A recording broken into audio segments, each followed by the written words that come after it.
Bonjour et bienvenue dans cette nouvelle séance d'Histoire à distance.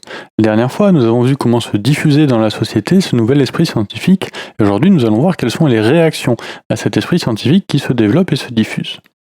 Alors d'abord, on peut noter, mais on l'avait déjà dit, que cette diffusion est soutenue et aidée par les États. La recherche scientifique, comme les arts, elle est financée par des mécènes, qui sont souvent des souverains, qui cherchent à attirer des savants étrangers pour augmenter leur propre prestige. On avait dit comme ça que Louis XIV a créé l'Académie royale des sciences en 1666 à Paris. On avait donné d'autres exemples anglais, et puis d'autres exemples plus tardifs avec les expéditions qui sont envoyées par les royaumes de France ou d'Angleterre pour aller faire des découvertes scientifiques à l'étranger. Et on avait bien dit que ça, c'était pour des questions de prestige, de célébrité, et aussi parfois pour des raisons plus matérielles, parce que découvrir, explorer le monde, ça donne parfois accès à des ressources, ça donne accès à des techniques qui peuvent donner un avantage sur les autres pays. Cependant, ces progrès scientifiques, ils suscitent aussi des oppositions. Alors, pour ça, vous allez regarder la vidéo que je vous mets en description sur Galilée, et comme la dernière fois, rédiger un paragraphe de 10 à 15 lignes, argumenté, où vous répondez à la question suivante: quelle a été la réaction de l'Église aux découvertes de Galilée, et pour quelles raisons est-ce que se fait cette réaction? Donc, prenez 45 minutes pour bien regarder la vidéo et trouver les éléments, les classer et argumenter votre réponse. Pour ça, vous pouvez aussi vous aider de votre livre à la page 230 et 231, où vous aurez des éléments complémentaires.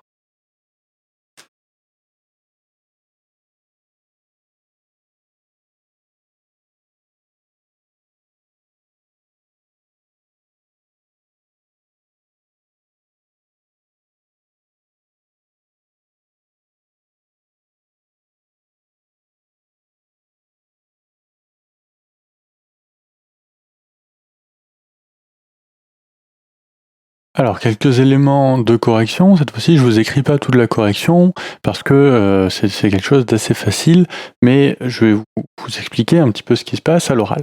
Alors, Galilée, c'est un grand savant italien, professeur à Padoue, donc dans une grande université italienne, et il fait des découvertes en physique, en optique et notamment en astronomie, c'est ce qui nous intéresse là.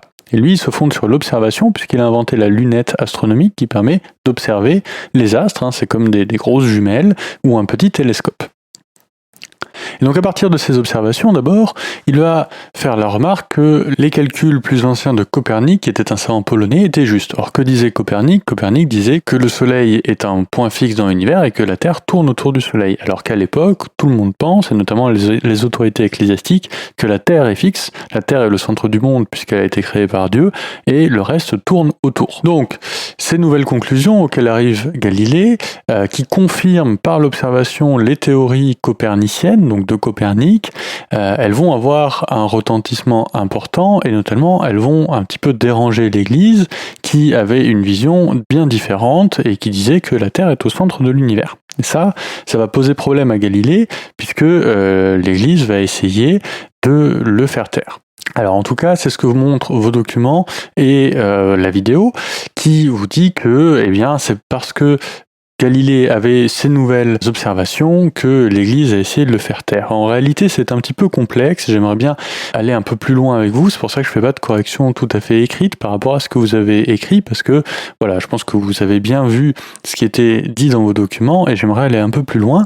En réalité, vous voyez dans la biographie, Copernic, il a écrit un livre sur l'héliocentrique qui s'appelle « Le dialogue sur les deux grands systèmes du monde », et on vous dit il est censuré par l'Église.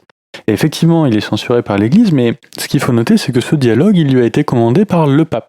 En fait, le pape est un ami de Galilée, le pape est un mécène, un protecteur de Galilée, et il lui dit « Bon d'accord, tu as ces nouvelles théories, nous on a une autre vision, tu vas écrire un ouvrage qui présente les deux théories à part égale, sous la forme d'un dialogue, avec deux savants qui discutent, et voilà, comme ça le grand public pourra avoir les deux grandes théories à part égale. » Or, que fait Galilée? Galilée, lui, il est convaincu que c'est son modèle qui est juste, et que le modèle de l'Église ne vaut rien.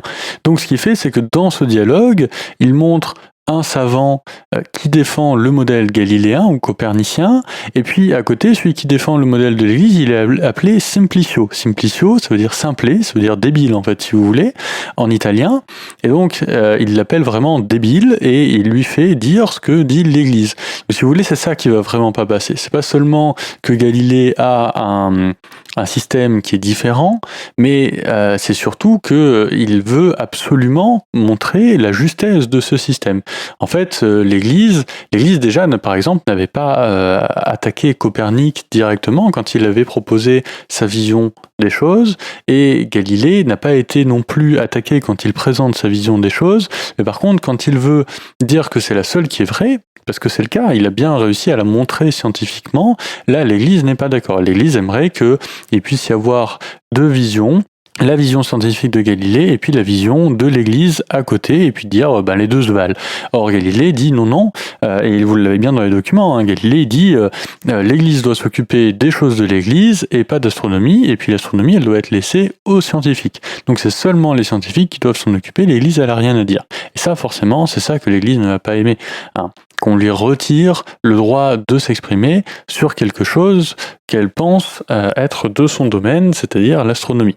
Et Galilée dit non, il n'y a que les savants qui doivent parler, que les scientifiques qui peuvent parler d'astronomie, il faut avoir des preuves, il faut avoir de l'observation, il faut avoir la méthode scientifique. D'accord ? Donc c'est ça, cette méthode scientifique que n'a pas l'Église, qui est demandée par Galilée, et puis il dit, si vous n'avez pas cette méthode scientifique, vous n'avez pas le droit de parler.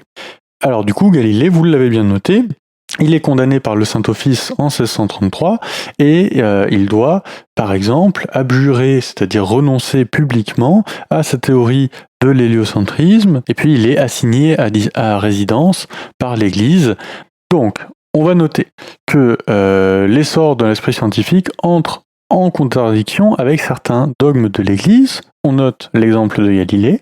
Et donc, de nombreux savants affirment l'autonomie de la science par rapport à la religion. On peut se passer de Dieu pour expliquer les phénomènes naturels, et c'est ça que dit Galilée, et c'est ça qui gêne l'Église. D'accord ? C'est pas seulement le fond de ce qu'il dit, mais c'est que, selon Galilée, l'Église n'a rien à dire là-dessus.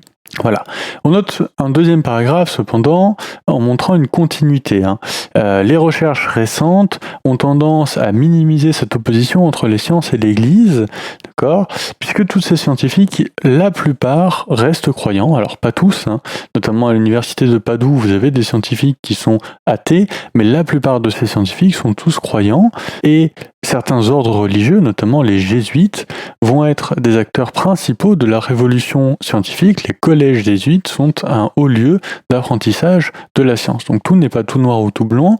L'Église n'est pas forcément l'adversaire des scientifiques. On a vu, le pape est un mécène de Galilée. Avant de le faire condamner, le pape a aidé énormément Galilée dans ses recherches. Voilà, on se laisse là-dessus. À bientôt. Portez-vous bien.